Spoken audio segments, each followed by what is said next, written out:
Here is another ghost story. This one is written by Charles Dickens. It is called To Be Taken with a Grain of Salt. I wonder what is going to happen. I have always noticed a prevalent want of courage, even among persons of superior intelligence and culture, as to imparting their own psychological experiences when those have been of a strange sort. Almost all men are afraid that what they could relate in such wise would find no parallel or response in the listener's internal life, and might be suspected or laughed at. A truthful traveler who should have seen some extraordinary creature in the likeness of a sea serpent would have no fear of mentioning it. But the same traveler, having had some singular persistent impulse, vulgarity of thought, vision, dream, or other remarkable mental impression, would hesitate considerably before he would own to it. To this reticence I attribute much of the obscurity in which such subjects are involved. We do not habitually communicate or our experiences of these subjective things as we do our experiences of objective creation. The consequence is that the general stock of experience in this regard appears exceptional, and really is so, in respect of being miserably imperfect. In what I am going to relate, I have no intention of setting up, opposing, or supporting any theory whatever. I know the history of the bookseller of Berlin. I have studied the case of the wife of the late Astronomer Royal, and related by Sir David Brewster, and I have followed the minutest detail of a much more remarkable case of spectral illusion occurring within my private circle of friends. It may be necessary to state as to this last that the sufferer, a lady, was in no degree, however, distant related to me. A mistaken assumption on that head might suggest an explanation of a part of my own case, but only a part, which would be wholly without foundation. It cannot be referred to any inheritance of any developed punctuality, nor had I ever before any at all similar experience, nor have I ever had any at all similar experience since. It does not signify how many years ago, or how few, a certain murder was committed in England, which attracted great attention. We hear more than enough of murders as they rise in succession to their atrocious eminence, and I would bury the memory of this particular brute, if I could, as his body was buried in Newgate jail. I purposely abstain from giving any direct clue to the criminal's individuality. When the murder was first discovered, no suspicion fell, or, I ought rather to say, for I cannot be too precise in my facts, it was nowhere publicly hinted that any suspicion fell on the man who was afterwards brought to trial. As no reference was at the time made to him in the newspapers, it is obviously impossible that any description of him can at that time have been given in the newspapers. It is essential that this fact be remembered. Unfolding at breakfast my morning paper, containing the account of the first discovery, I found it to be deeply interesting, and I read it with close attention. I read it twice, if not 3 times.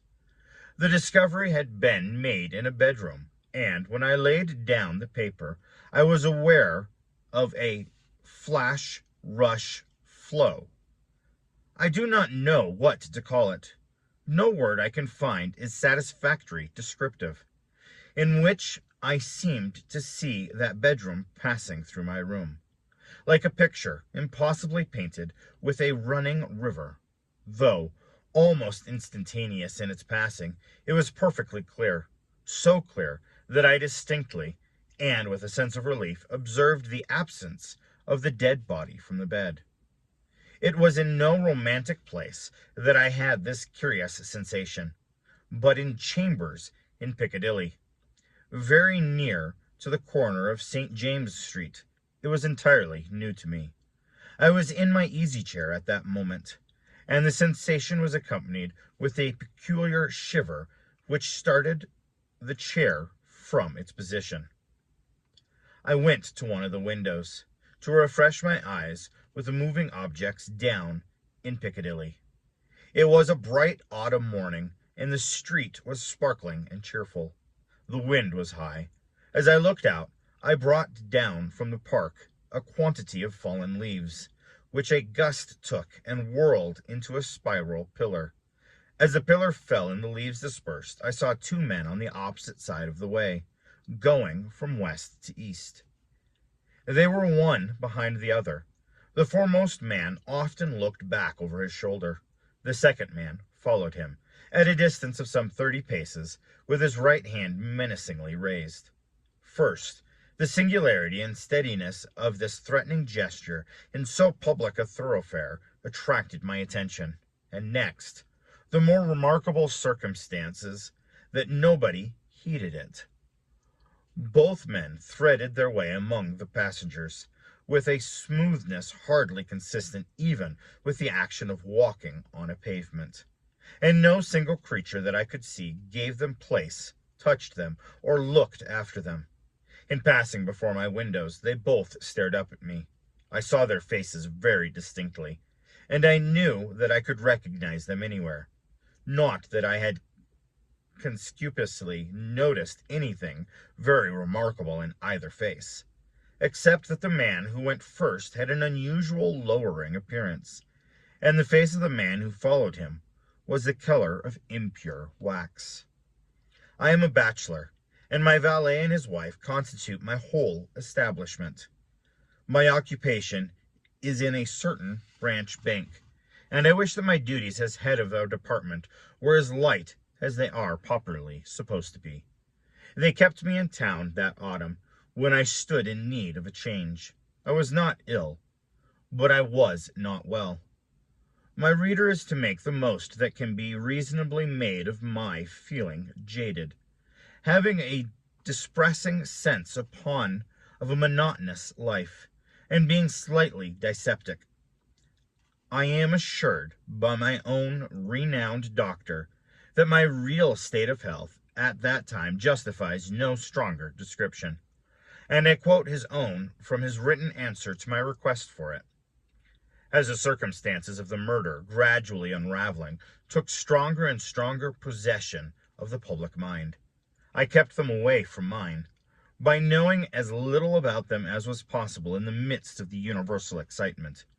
But I knew that a verdict of wilful murder had been found against a suspected murderer, and that he had been committed to Newgate for trial. I also knew that his trial had been postponed over one session of the Central Criminal Court, on the ground of general prejudice and want of time for the preparation of the defense. I may further have known, but I believe I did not, when, or about when, the sessions to which his trial stood postponed would come on. My sitting room, bedroom, and dressing room are all on one floor with a last. There is no communication but through the bedroom. True, there is a door in it, once communicating with the staircase, but at part of the fitting of my bath has been, and had then been for some years, fixed across it. At the same period, and as a part of the same arrangement, the door had been nailed up and canvassed over. I was standing in my bedroom late one night, giving some directions to my servant before he went to bed. My face was towards the only available door of communication with the dressing room, and it was closed. My servant's back was towards that door. While I was speaking to him, I saw it open, and a man look in, who very earnestly and mysteriously beckoned to me. That man was the man who had gone second of the two along Piccadilly, and whose face was of the color of impure wax. The figure, having beckoned, drew back and closed the door, with no longer pause than was made by my crossing the bedroom. I opened the dressing-room door and looked in. I had a lighted candle already in my hand. I felt no inward expectation of seeing the figure in the dressing-room, and I did not see it there. Conscious that my servant stood amazed, I turned round to him and said, "Derek, could you believe that in my cool senses I fancied I saw as I there laid my hand upon his breast, and a sudden start he trembled violently and said, 'Oh, Lord, yes, a dead man beckoning.'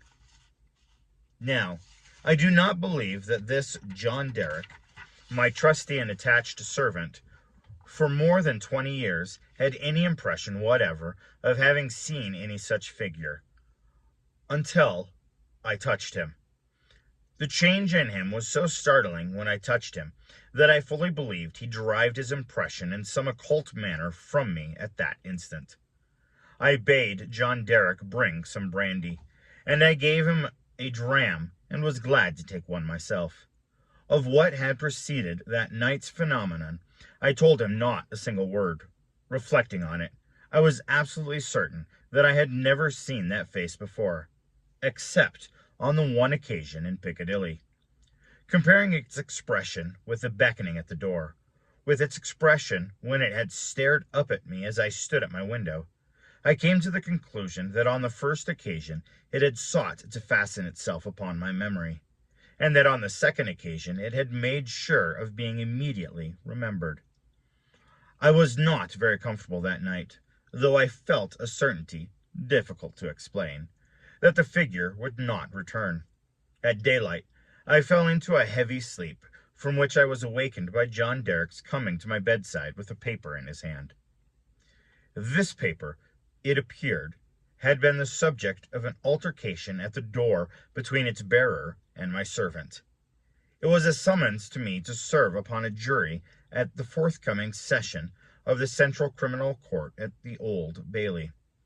I had never before been summoned to such a jury, as John Derek well knew. He believed, I am not certain at this hour whether with reason or otherwise, that the class of jurors were customarily chosen in a lower qualification than mine, and he had at first refused to accept the summons. The man who served it had taken the matter very coolly. He had said that my attendance or non-attendance was nothing to him. There what the summons was, and I should deal with it at my own peril, and not at his. For a day or two, I was undecided whether to respond to this call, or take no notice of it. I was not conscious of the slightest mysterious bias, influence, or attraction one way or another. Of that I am strictly sure as of every other statement that I make here. Ultimately, I decided, as a break in the monotony of my life, that I would go. The appointed morning was a raw morning in the month of November. There was a dense brown fog in Piccadilly, and it became positively black in the last degree oppressive east of the Temple Bar. I found the passages and staircase of the court flaringly lighted with gas, and the court itself similarly illuminated. I think that until I was conducted by officers into the old court and saw its crowded state, I did not know that the murderer was to be tried that day.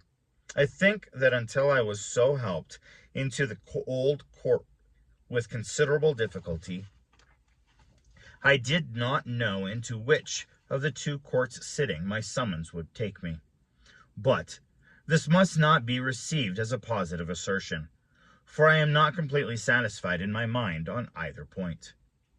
I took my seat in the place appropriated to jurors in waiting, and I looked about the court as well as I could through the cloud of fog and breath that was heavy in it. I noticed the black vapor hanging like a murky curtain outside the great windows, and I noticed the stifled sound of wheels on the straw or tan that was littered in the street. Also, the hum of the people gathered there, which a shrill whistle or a louder song or hail than the rest occasionally pierced.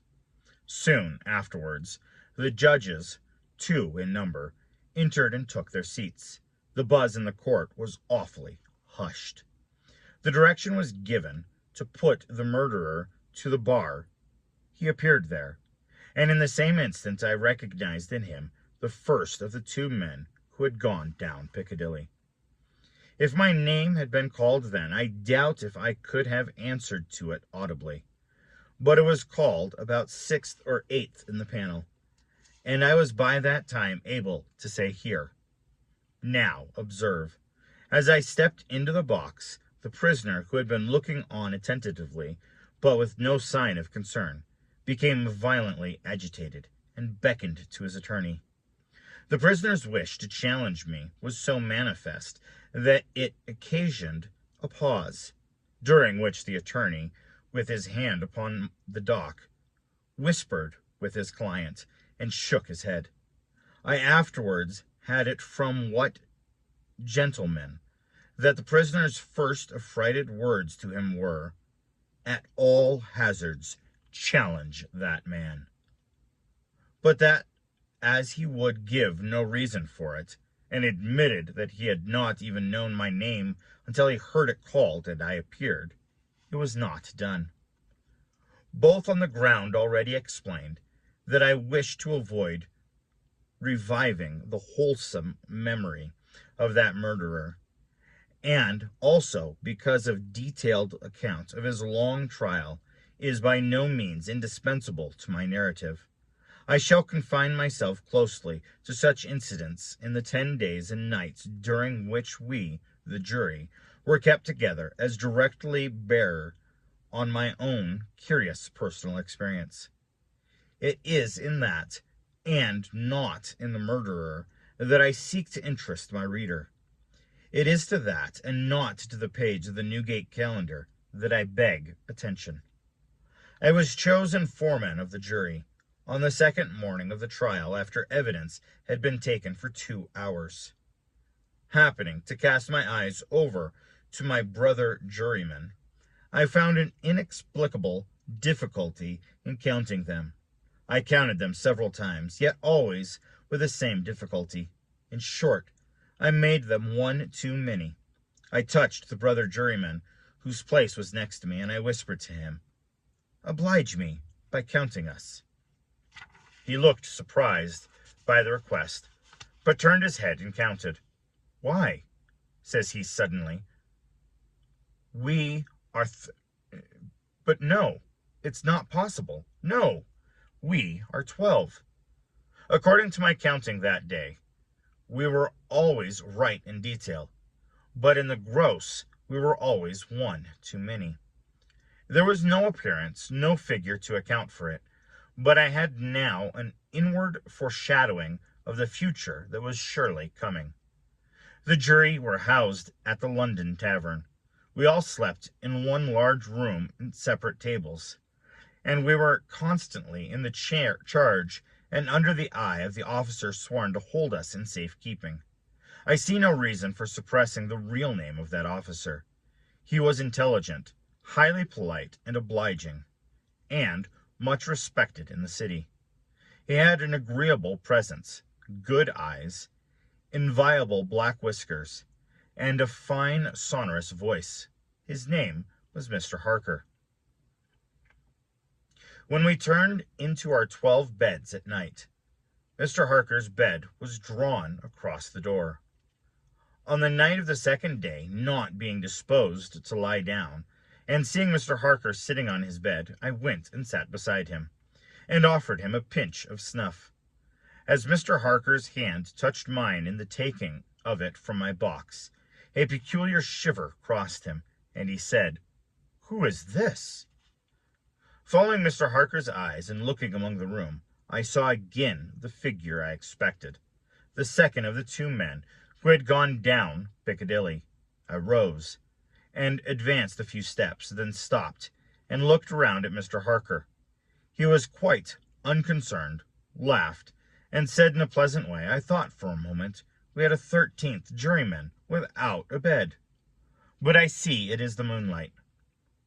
Making no revelation to Mr. Hawker, by inviting him to take a walk with me to the end of the room, I watched what the figure did. I stood for a few moments by the bedside of each of the 11 brother journeymen close to the pillow. It always went to the right-hand side of the bed, and always passed out, crossing the foot of the next bed. It seemed, from the action of the head, merely to look down pensively at each recumbent figure. It took no notice of me, or of my bed, which was that nearest to Mr. Harker's. It seemed to go out where the moonlight came in, through a high window, as by an aerial flight of stairs. Next morning at breakfast it appeared that everybody present had dreamed of the murdered man last night, except myself and Mr. Harker.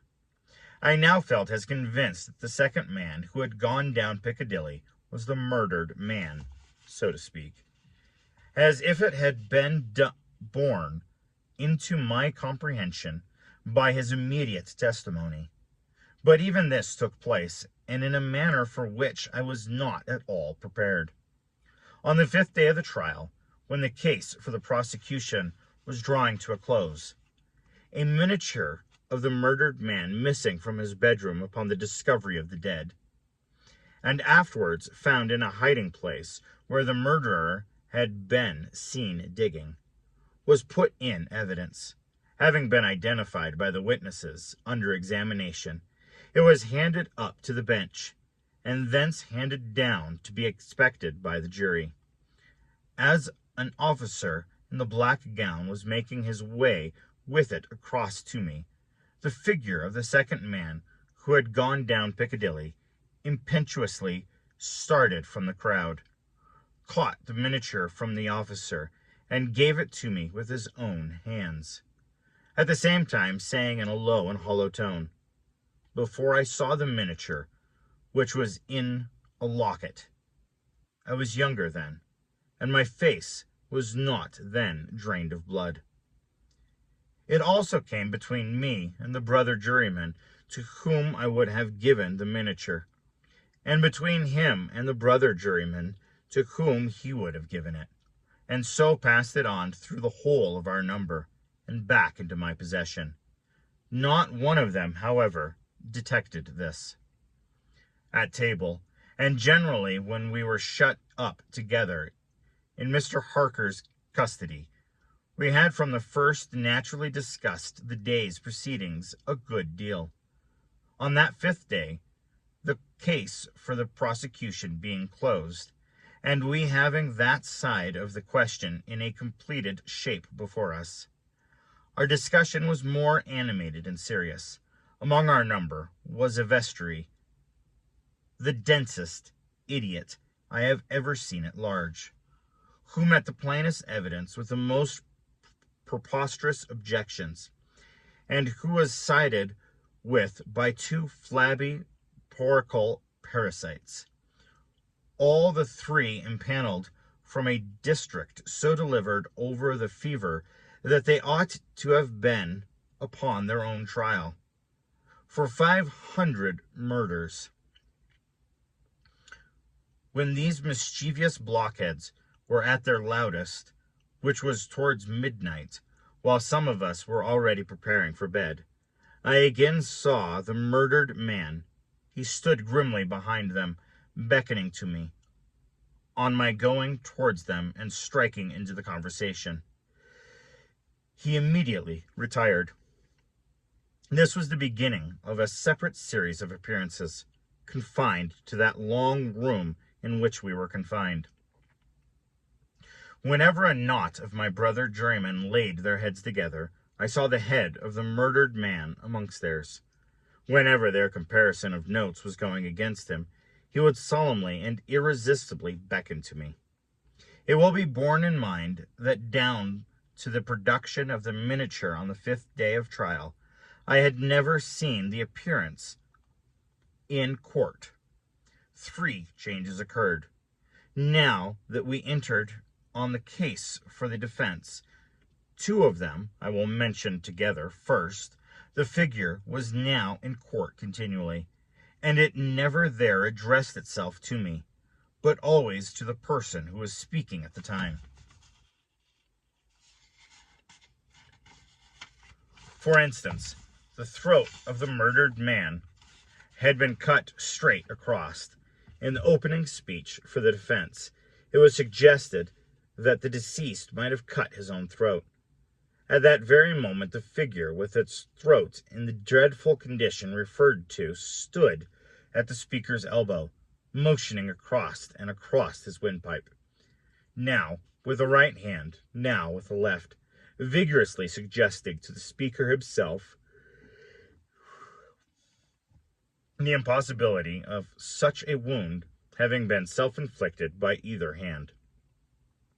For another instance, a witness to character, a woman, disposed to the prisoners being the most amiable of mankind, the figure that the instant stood on the floor before her, looking her full in the face, and pointing out the prisoner's evil countenance with an extended arm and an outstretched finger.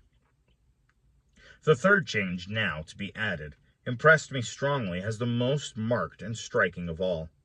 I did not theorize upon it. I accurately stated it, and there leave it, although the appearance was not itself perceived by those whom it addressed.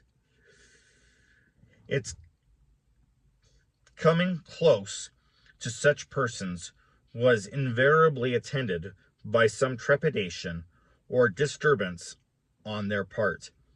It seemed to me as if it were prevented by laws to which it was not amiable from fully revealing itself to others, and yet as if it could invisibly, dumbly, and darkly overshadow their minds. When the leading counsel for the defense suggested that hypothesis of suicide, and the figure stood at the learned gentleman's elbow, frightfully